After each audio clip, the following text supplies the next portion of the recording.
court today sentenced the former national coordinator of the Ghana Youth Employment and Entrepreneurial Agency, GYEEDA, Abuga Pele, to a 6-year jail term, while the chief executive officer of Goodwill International Group, Philip Assibit, had a 12-year jail sentence. Now, both were sentenced on various counts, including willfully causing financial loss to the state. Now, while some minority MPs feel the sentence is too harsh, lawyer for the businessman Philip Assibit is considering an appeal. So what does this mean for the fight against corruption, especially as Ghana scores her lowest on the recent Corruption Perception Index in 6 years? Is this enough to deter other public officers from engaging in corrupt acts? How will things turn out in court if the appeal comes up? Are there chances of reducing the term or completely quashing the High Court's decision? Plus, Citizen Vigilante has been sworn in as Ghana's first special prosecutor. Well, he says the witch-hunting propaganda will not dampen his resolve to combat corruption. How smooth will he sail through? We have all the answers, plus some legal analysis on PM Express tonight. With me, Aisha Ibrahim. Stay with us.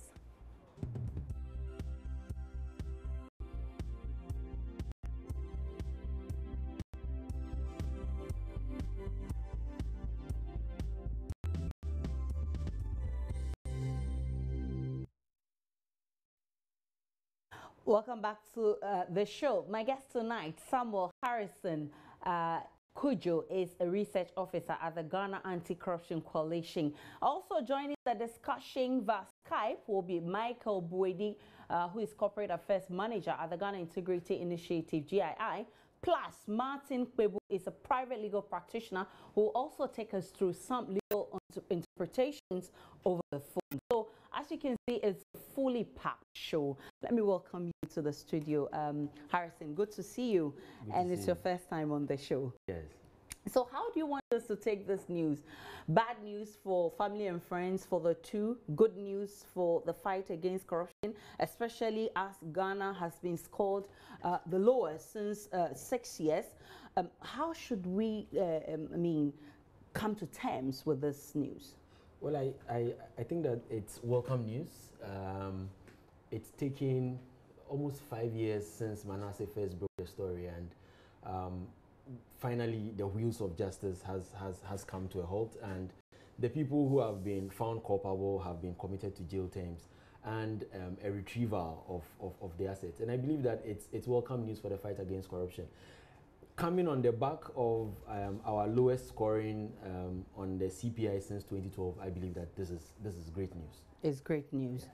So just two individuals have squandered 3.3 million Ghana cedis, and all of this in the midst of the bad roads, the streetisms, the bad inadequate health facilities, and you can talk about more.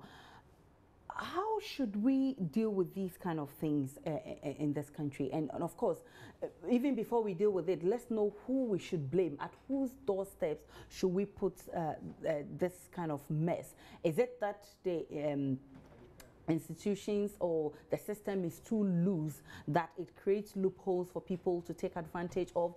Or is it that we as a people seriously don't care about corruption? I think it's a combination of factors. The first being that our system isn't too let me say too tight to shape people's behavior. So we have some of our laws that come in such a way that it's easy to exploit the loopholes in the law. It's also about our behavior now. We don't seem to care so much about corruption, especially now that corruption has taken on a partisan coloring. It has become something that we bandy about. This one says that one is corrupt, that one says this one is corrupt, but I mean, we are not taking any proper steps towards the fight against corruption. But then, coming to today's judgment, I believe that any proper judgment brings out three key things.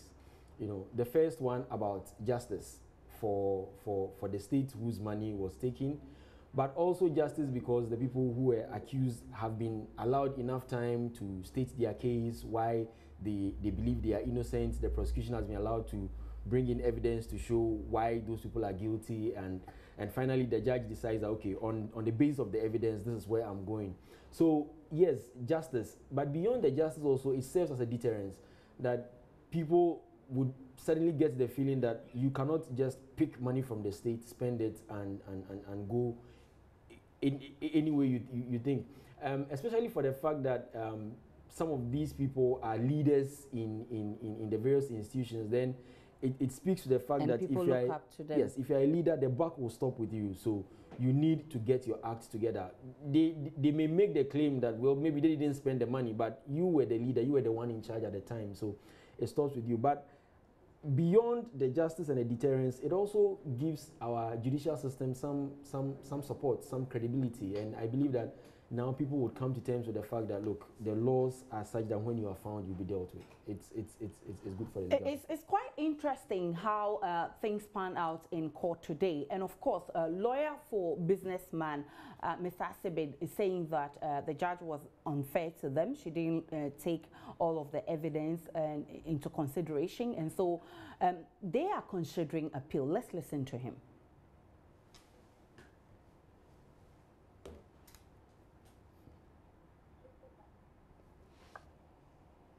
Can I agree, negotiate that, okay, if we bring in such amount, you will not get this kind of sentencing and so forth and so on. But in the situation that we found ourselves, even if we decided that we're going to, I'm talking about the accused persons, they were even going to refund the entire amount, the judge will still go ahead and sentence them. So what benefits that to me? If indeed I'm accused of having stolen your money and I give you that money, you still have the right to sentence me for a term that I do not know. Nobody's going to do that. So how soon can we expect you to file that appeal? You've already said you filed it. Please, I'm acting on my client's instructions, but to the very best of what I know, based on what we have discussed. I need time next week, the appeal will come out. And I can also assure you that it will be coupled with an application for bail pending the determination of the substantive appeal. That much I can tell you. I can assure you that based on the discussions that I have, don't forget that I'm only a lawyer. We always act on instructions, and therefore what I'm telling you is what has transpired between me as a lawyer and my client. And I'm telling you on authority that based on the instructions that I've received after the sentencing, we've been empowered or ordered or directed or instructed to file an appeal. And the appeal will be against the conviction. That was a lawyer for the businessman, Mr.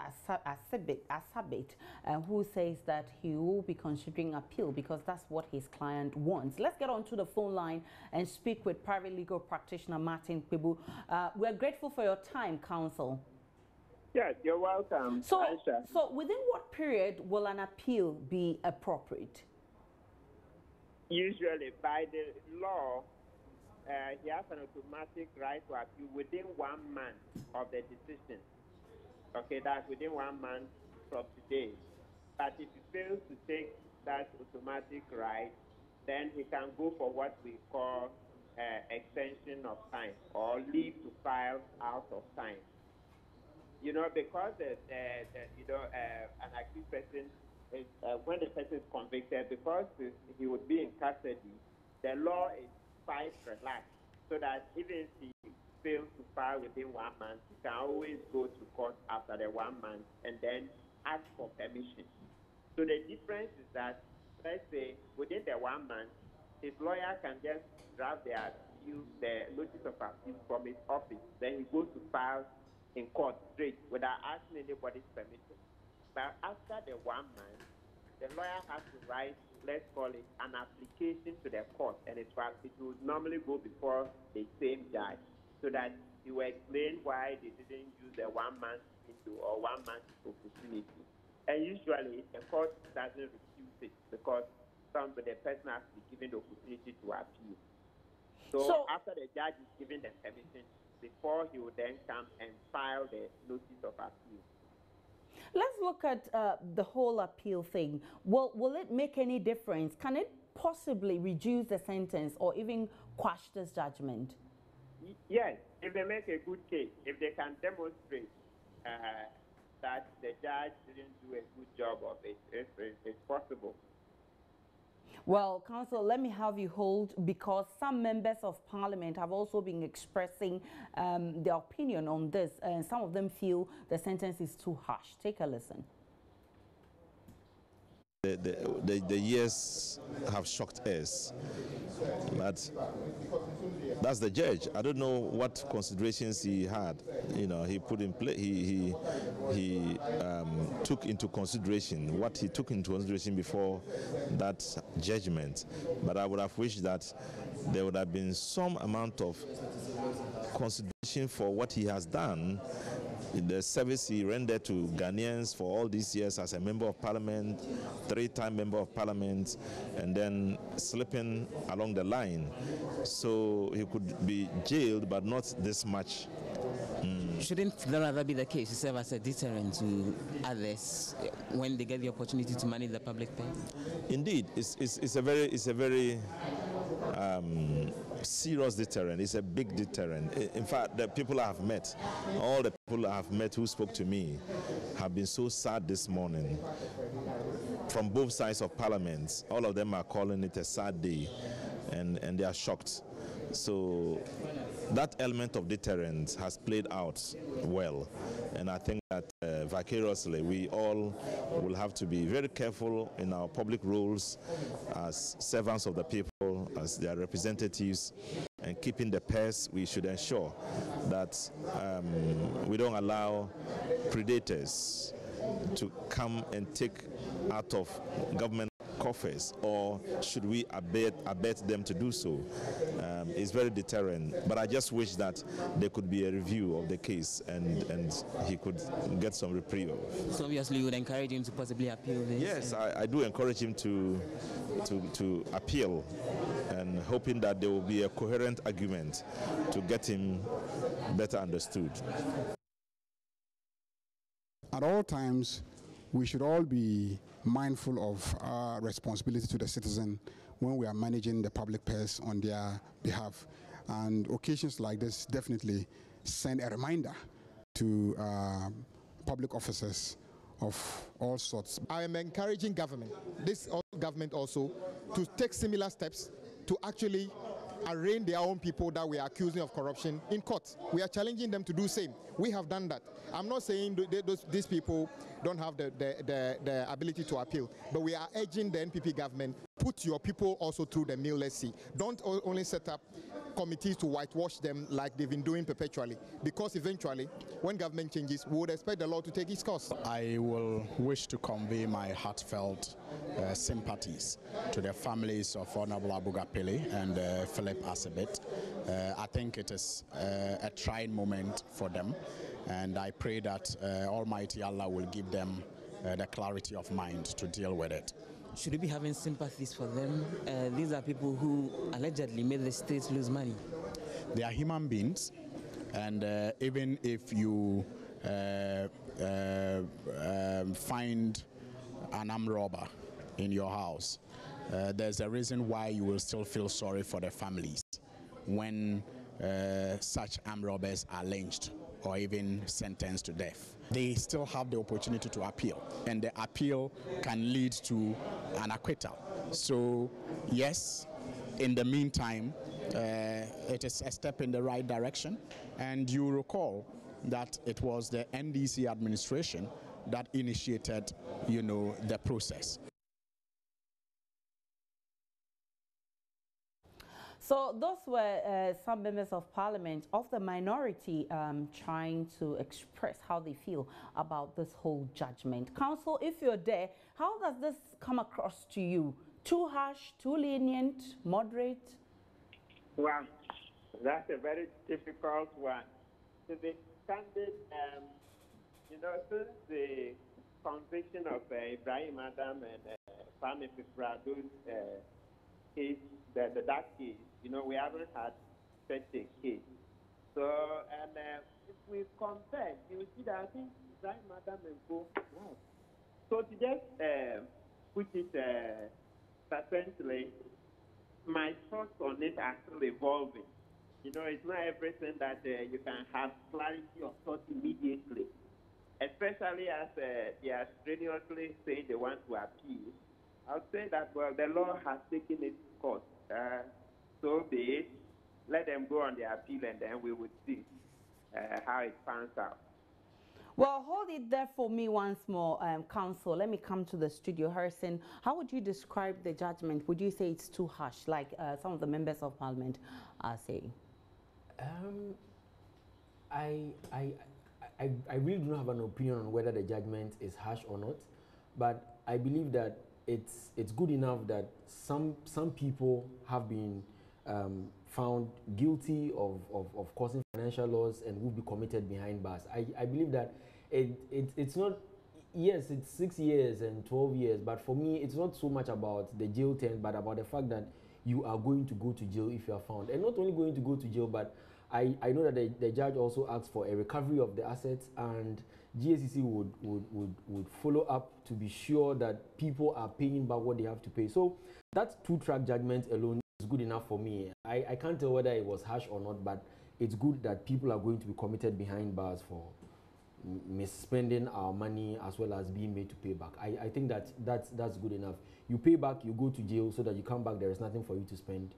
Next time we would be, you know, I mean, there will be that clarity of thought when we are in public office and when we are governing the public process. All right, so joining me via Skype is also Michael Boydie, who is Corporate Affairs Manager of the Ghana Integrity Initiative. Welcome to PM Express, Michael. Thanks for your time. Thank you, and good evening to you all. Good evening, Godfrey. It's not Godwin, it's Harrison who's in the studio with me. Oh, Harrison, good evening. Well, so we heard some members of parliament, and one of them passionately is calling for persons or public officers from the other divide to also be prosecuted. I mean, those who have been fingered in similar corrupt acts. Do you think that these public officials have really are learning some lessons from what is happening? Well, it is early day yet. The conviction or the trial ended just this afternoon, and so it is for me. I think that the equalization and politicization of corruption in itself is not very helpful. So it is not about jailing someone from our stock and therefore somebody else from another stock must be jailed. It is a process. If somebody from the other stock commits or engages in corrupt practices, why not? The fact that the people have been alleged to have committed crime or engaged in corrupt practices doesn't automatically mean that those persons ought to be jailed. They could have their day in court, and the court may find them not guilty of the said offense.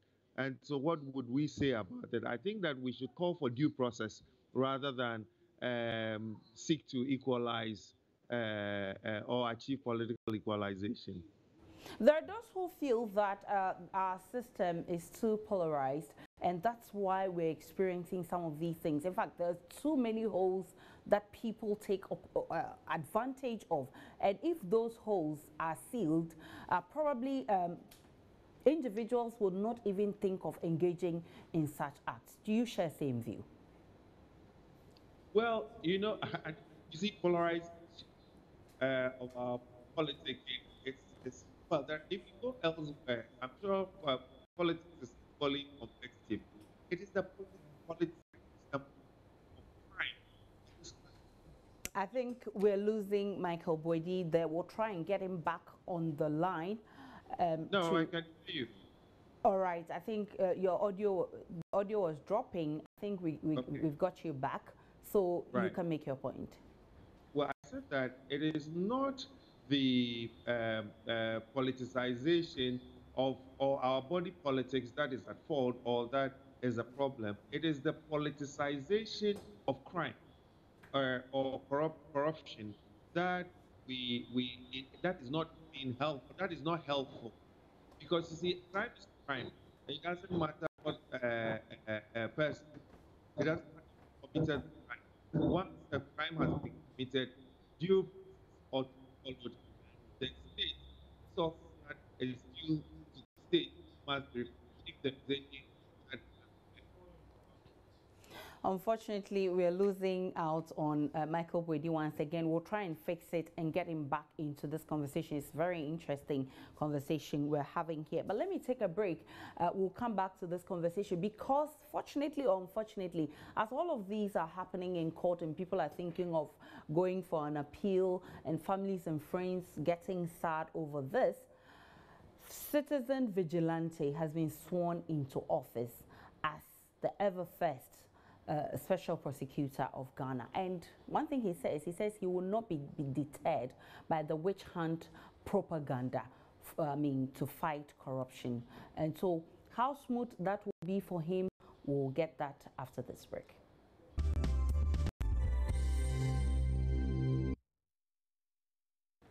Welcome back to the show. I told you that Citizen Vigilante has been sworn in as Special Prosecutor. And one of the things on top of his mind is that he will not be deterred by any propaganda, witch hunt propaganda, he says, will not deter me from combating corruption. Let's listen to the president as he warns him of the danger ahead. The Ghanaian people expect the office of the Special Prosecutor to rise to the challenge and to the occasion and collaborate with other existing law enforcement agencies to fight relentlessly and help eliminate corruption in our public life. We expect the Special Prosecutor to discharge his duties vigorously, with courage, without fear or favor, ill will or malice, in accordance with the rule of law. The establishment of this office is for a high purpose. It must not, under any circumstances, be used as an avenue for persecution or vengeance. The office will be required to do justice to all manner of persons. The overwhelming popular acceptance by the good people of Ghana and the strong consensus approval by Parliament of Mr. Amidou's nomination justify the confidence I repose in him. All right, so Mr. Amidou seems more than prepared for the job. In fact, he knows the danger ahead and he says he's unperturbed. A word of honor that I will discharge the duties of the burdensome office you have entrusted to my care with similar integrity and honor, with your support and assistance. Mr. President, I wish to assure you that the propaganda about witch hunting will not daunt me from prosecuting all corruption crimes without reference to political considerations. As you had yourself admonished, once a suspected offender is established by investigation to have committed offenses prosecutable in the national interest, I will treat crime as crime and nothing else. So Martin Amidou says he will treat crime as crime and nothing else. That means there won't be any cronyism and allyism and what have you. Let's go straight to the phone line where private legal practitioner is standing by, Martin Pebo. So, counsel, how does this whole thing, Martin Amidou saying that he's going to, but first of all, is it going to be smooth sailing for Martin Amidou? Oh, naturally, things like this are not smooth sailing. They will require lots of work, and he would come across very daunting challenges. But that's the very reason why he was chosen, because he has shown that stamina, that strength of character, and all other things that it takes to engage in this fight. Yes, but by no means it will not be an easy ride, because usually for grand corruption, it means that the participants generally have more resources and can engage lawyers to fight Mr. Amidou every step of the way. You see, and also don't forget even the way as a nation we are polarized. You see, when you're about to fight, then supporters color the whole fight and say it's witch hunting and so on and so forth. Yes, so it will be smooth sailing, but as I stated earlier, he has shown that he has what it takes to undertake that fight. So we will give him all the support. And also, especially with today's conviction, it also tells you that, and also generally from the reaction of the populace, you can see there's a change. Citizens are becoming more active now, and all of that would help. The support that the citizens are giving the OS, the Office of the Special Prosecutor, all this would help to make the Hamidu succeed, and therefore that Ghana as a whole would succeed. But does the law even create any room for this kind of witch hunting we're talking about? No, not on the face of the law. But you know, it's because we have politicized a lot of government programs and activities. That is it. But Mr. Hamidu has made it clear that it will be fair. And as a fact, it's not just spoken for him alone. As I stated earlier, a lot of the people who are going to come up again are people who can engage the best lawyers in town.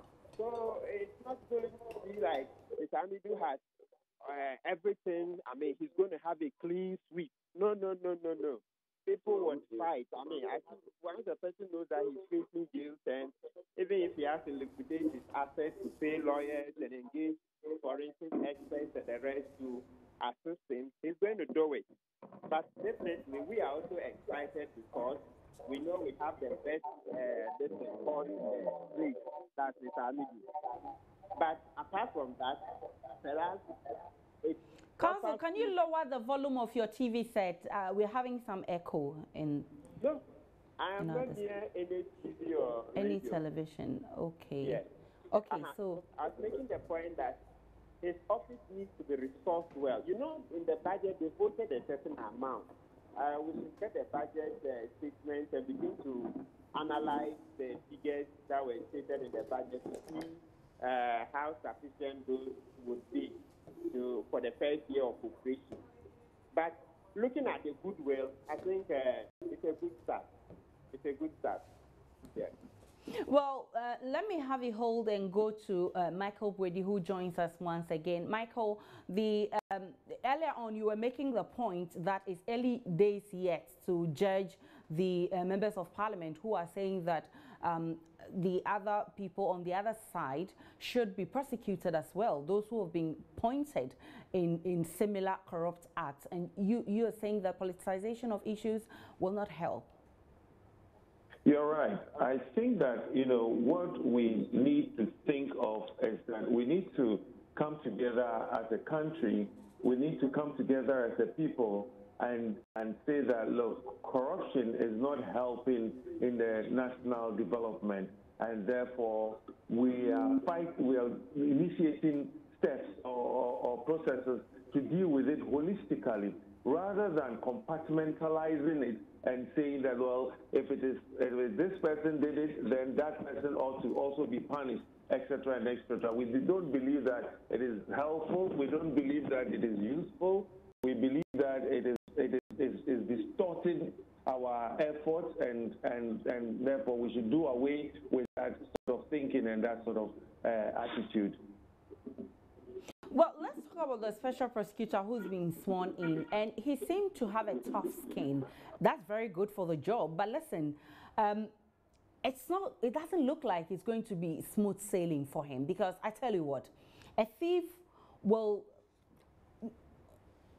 always do their research and plan very well before they operate. So before you think, they might have thought. Yeah, well, you know, if that is the case, then no thief or no corrupt person would ever be found. It is not as simple as the fact that, you know, corruption definitely fights back. When you try and deal with corruption, it will definitely fight back. But you see, it is also your resolve to also counter it that makes you successful. It is also the commitment of the country as a whole that will contribute to Mr. Martin Amidu being successful. You know, there are a number of things that will come to play here. Citizens ought to volunteer information, ought to report corruption. The state ought to provide Mr. Amidu with the requisite resources.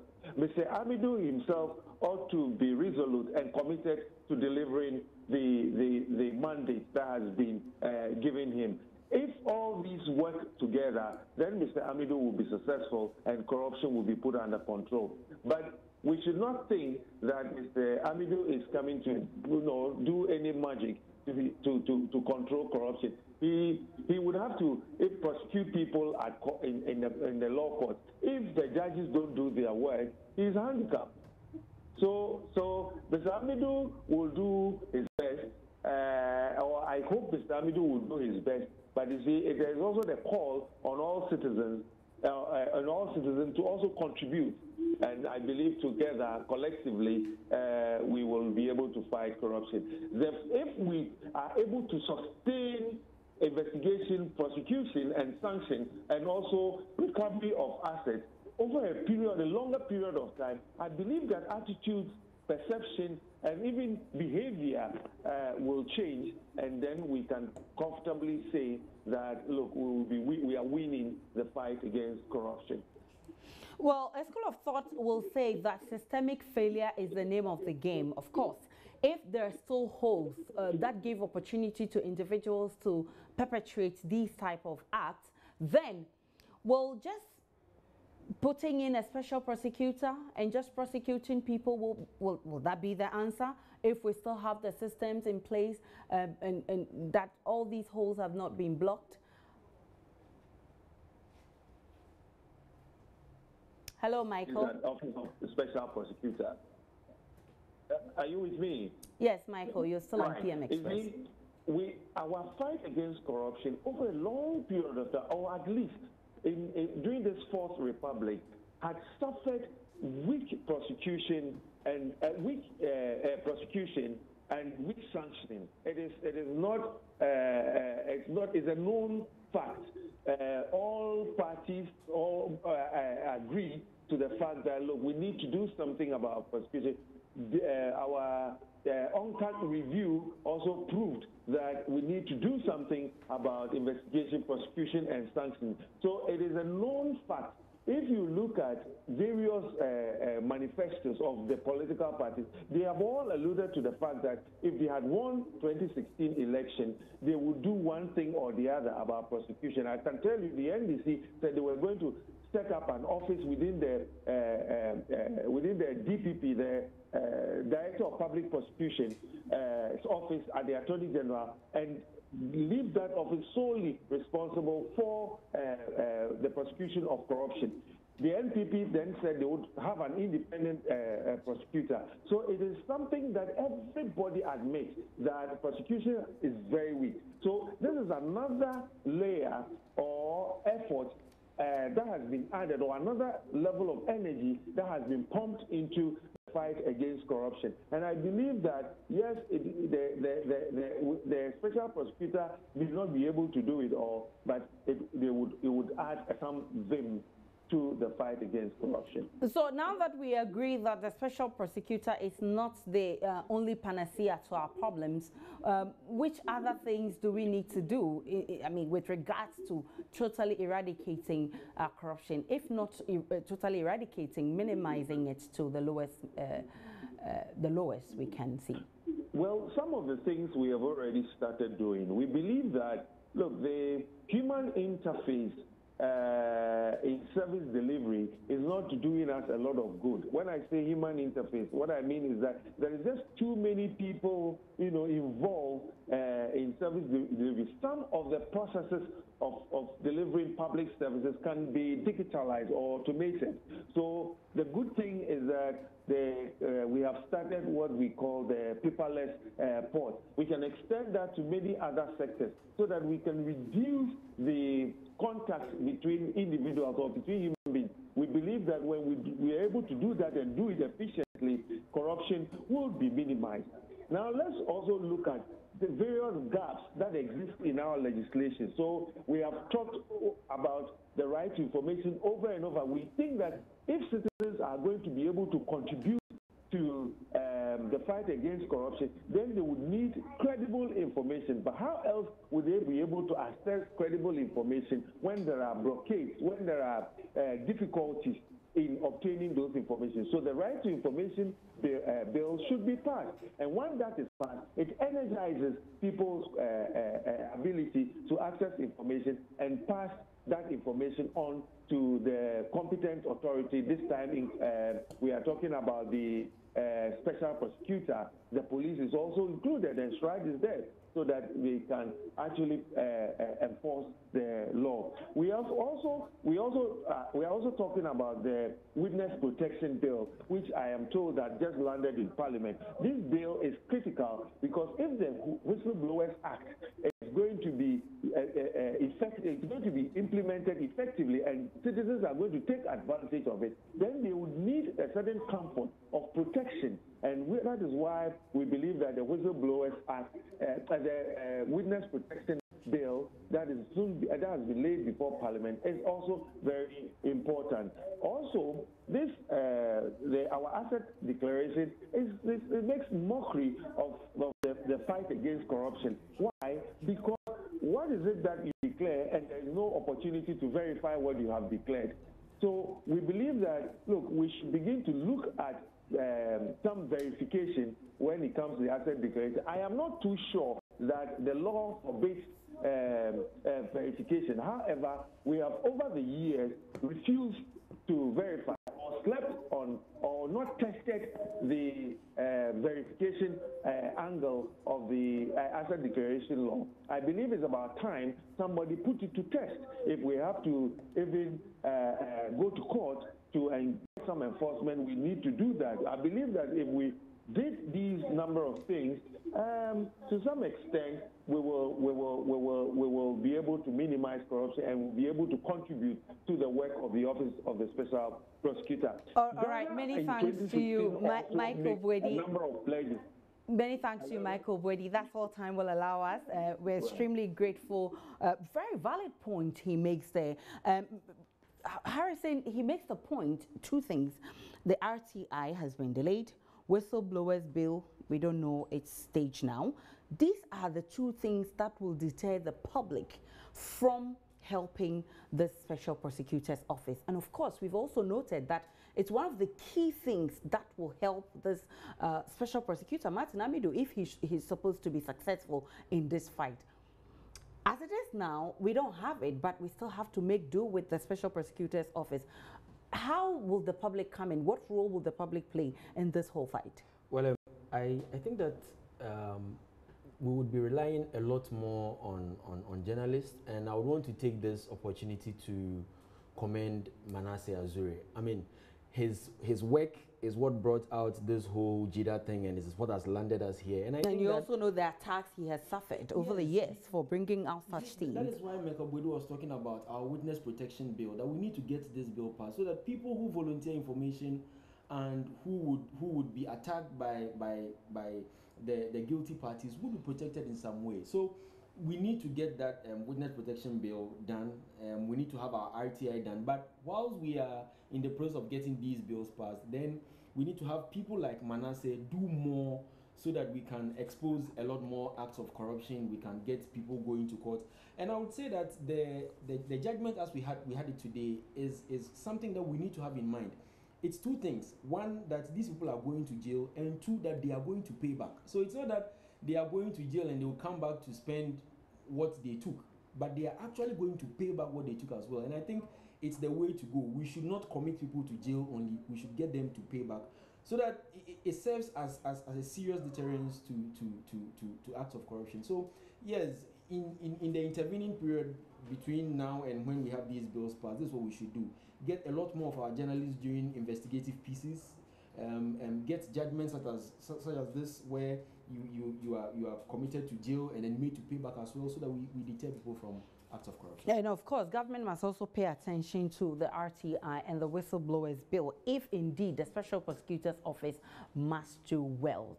Counsel, if you're still on the line, this Special Prosecutor's Office has been tagged, and even the way it's being described makes people panic, and people feel that, is it the almighty, the Special Prosecutor? Is he the almighty Special Prosecutor? In the event that he ends up also misconducting himself, or even try to witch hunt, as has been, he speculates as propaganda, who then deals with the Special Prosecutor? Does the law talk about that? Yes, yes. So there is provision for the removal of the Special Prosecutor. Generally, the provision for its removal is the same as how a judge of the Court of Appeal will be removed. That is to say, a complaint will be made to the President, then same will be forwarded to the Chief Justice, and then a panel, if the Chief Justice thinks there is a prima facie case, that if they think there is something to answer, then they will constitute a proper panel and then to go into the merits.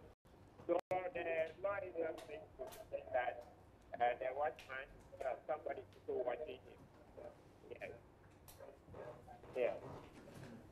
So panic, like it actually said, if we believe that bad word, it shouldn't be panic. We should all live in peace. But if somebody done anything that also was, that he thinks the Special Prosecutor will reach out to, would pursue him, then maybe that's where they will be here or some panic. All right, many thanks to you. Martin Pebo is a private legal practitioner. We're extremely grateful for the legal analysis of the issues we've been talking about. So we've been talking about Special Prosecutor Martin Amidu, who's been sworn in, and we're talking about Abuga Pele 6 and Philip Assibit 12. We'll take a break on PM Express. We're back with more.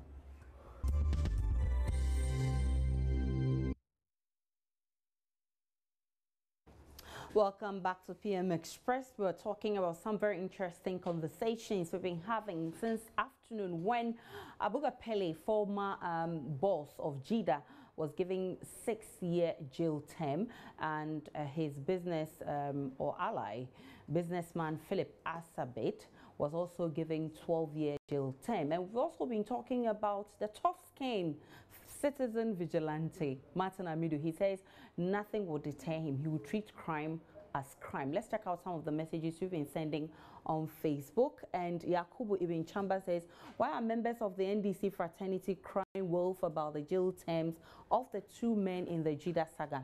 A competent court of jurisdiction has passed a verdict on 2 individuals who have dishonestly caused the nation some millions of cedis, and there's uneasiness in a certain camp. Why are we not supporting the president in his corruption fight? He gets one reply there. Yusuf Gabriel says, you see, you politicize everything in this country. Which NDC member do you see crying wolf about this case? Do you even know when the case was sent to court? The 2 convicts were sent to court in 2014 under the NDC government. So what are you talking about? The NDC started prosecuting them before they lost the 2016 elections. Quite a banter there. Samuel Adefio says, we need the money for development more than the jail sentence. If they are prepared to refund the money with interest, let's take the money. And Atiemo Yerenchi Genesis comes in to say, appeal for what? Appeal for funds? You lie, they should go and experience the way innocent people are suffering in there. And Yakubu Ibn Chambers comes in again to say, any attempt to reverse or challenge the court's decision is in itself a crime. Interesting one there. As a special prosecutor posted, corruption is structural violence and must be kept at all costs. 2 gone, more in the corruption pond. And Chris Fofuano says, crime like this needs no lawyer. If I may ask, will a criminal come along with a lawyer if they're going to see the special prosecutor? Yes, of course, if you're accused, you're entitled to lawyer, or you're entitled to legal representation, so you can't take that away from them. Now, Fred Kwesi Asare, he writes, challenge what Court of Appeal decision has the Court of Appeal given? No, I think, Kwesi, you are rather getting it wrong because they want to challenge the High Court's decision in the Court of Appeal. Of course, that's the hierarchy. And Carlos Otu says, this lawyer, if even they return the money back, they still need to jail them because they are thieves. And Foster Kweku, okay, he gets one reply there. Cops Darkon says exactly what some don't understand. Plea bargain doesn't mean pay and go free. In the US, where we picked that from, it is granted mainly to individuals who are willing to cooperate and help in jailing accomplices. Now, Foster Kweku, Semenshia also comes into right with Godfred Dame as the Deputy AG. Ghana will surely succeed. And Anaya Ochri says, so what will he do if he gets a longer punishment than 12 years after the appeal? Ow, nipa se ahonjo moa on page se amekum. That's an interesting one there. And Aman Kwaya says 12 years is too small, like 50 years. It will be good for them both. Oh, come on. You're being too harsh. Abdullah Moore says, so why not let them refund the money with interest? And Nita Kima comes in to say he will get 30 years after the appeal. So it's an interesting discussion that is trending on social media, and you can see how passionate people are pouring in their messages. It means that all of us need to get on board to deal with corruption once and for all. Well, we've made the point, Harrison, that the RTI is very important in getting people to support the Special Prosecutor's Office to succeed. We've talked about the whistleblowers bill. We've talked about protection of people who supply information. Now, you are an anti-corruption campaign group, and you've engaged in research, you've engaged in education, creating awareness, and trying to, help in curbing this menace. What role do you play in this? In fact, it has become urgent that we get some of these bills passed because they've stayed too long in Parliament. How are you now going to champion the cause of getting these things in place so that the Special Prosecutor's Office will succeed? Okay, so you have already mentioned the work that we are doing. We are looking at evidence-based policy advocacy. So we just don't come and say pass the RTI, but we need to back it up with some evidence to let you know the benefits of the RTI to the Ghanaian society. And that's what we have been doing. We looked at bringing all the civil society players together so that we can talk more about this RTI, about the witness protection bill. So that's what Ghana Anti-Corruption Coalition has been doing, trying to aggregate the views from the citizenry and from the other society groups that exist, and then making sure that we talk about this RTI. So one of the strategies we have put in place is to talk about the RTI at every media opportunity that we get, because that's the only way we are going to put our leaders on their toes, get them to pass this RTI. The RTI is beneficial to the leaders themselves. I mean, I find it hard that someone is thinking if we pass this RTI, people will know too much and they will put us under pressure. It's also to your benefit. So why not pass the RTI? So that's the job for you. You need to push government. You need to push all the people involved, all the stakeholders to get this passed. And that's how time will allow us. When the RTI was brought up. So you need to do more. Maybe your strategies are not working. You need to do more we are to doing put government on its toes, put parliament on its toes so that they can pass the RTI. It will be beneficial to all of us. Yeah. Many thanks to you. Samuel Harrison Kujo is a research officer at the Ghana Anti-Corruption Coalition. We're really grateful for your time in the studio. So Abuga Pele says Philip Assibit 12, and Special Prosecutor says, if you come, I will deal with you because I'll treat crime as crime and nothing else. My name is Aisha Ibrahim. Many thanks for watching PM Express. Have a great one.